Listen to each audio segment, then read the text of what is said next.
In the dust of forgotten shelves, in a book printed in Venice in the year 1740, lies a doorway to one of the oldest civilizations ever imagined.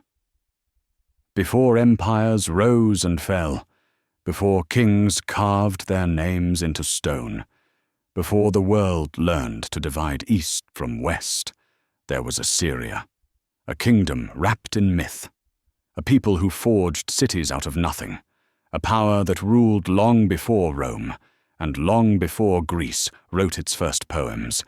But history does not survive by accident. It hides, it waits, it whispers only to those who dare to open the right page. And today, we open that page together. This is the recovered text, the beginning of Book the Third, the ancient historian's account of Assyria. Nineveh, Babylon, Media, and Lydia follow the words closely. They come from another world, yet they speak to ours. Book the Third, the History of Assyria. The present book shall relate, as I have said, the history of the Kingdom of Assyria, sometimes called the Kingdom of Ninus, as well as the Kingdom of Babylon, and of the Kingdom of Media and of Lydia.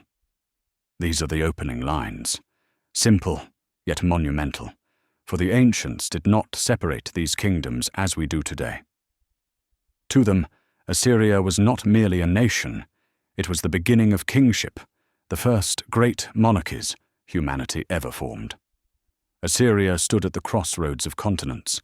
It commanded the fertile plains of Mesopotamia, the rivers that fed early civilization, and the trade routes that carried goods, ideas, and soldiers from Egypt to Persia, from Anatolia to the distant lands beyond the Caucasus. Its capital, Nineveh, was more than a city. It was a symbol of knowledge, of brutality, of divine right, and of absolute power. The historian reminds us that this story does not belong to a single people.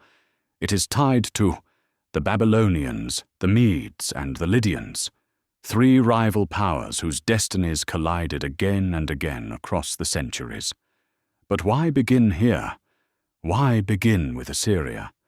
Because in the ancient mind, Assyria was the prototype, the first great experiment in empire, the first to create massive armies, administrative systems, monumental architecture, and legends so old that even the Greeks considered them ancient.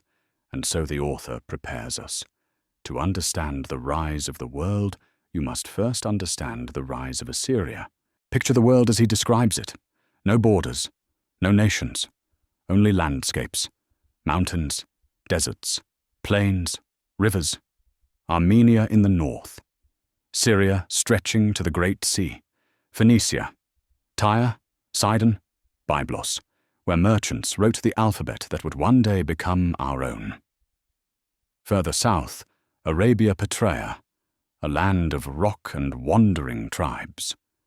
And to the east, beyond the Zagros Mountains, the Media, a kingdom that would eventually rise to challenge even the mighty Assyrians.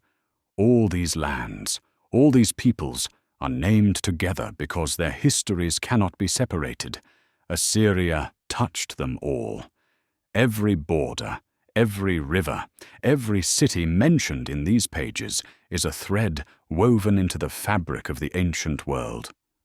The author, this forgotten Greek scholar, tried to give the reader a map. Not a map of lines and measurements, but a map of meaning. A way to enter the story when he wrote, "This book shall relate the history of Assyria." He was not simply beginning a narrative. He was opening a portal to the earliest memory of civilization. A world where kings were seen as divine cities were surrounded by colossal walls, armies marched in tens of thousands, and the gods judged nations by the rise and fall of their rulers. We stand now at that threshold. This single paragraph, just a few lines on a fragile page, is the foundation of everything that follows. It is the overture before the great symphony of ancient wars, alliances, betrayals, The rise of Babylon, the revenge of the Medes, and the final twilight of Assyria. Let the words linger. Let them echo, for this is not just text. It is the beginning of memory. And so this forgotten introduction ends. A doorway into a vanished world.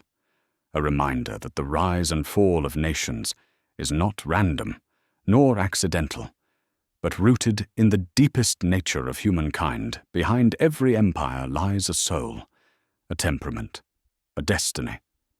To study history is to study ourselves. Another truth revealed. Another secret uncovered by the black folder.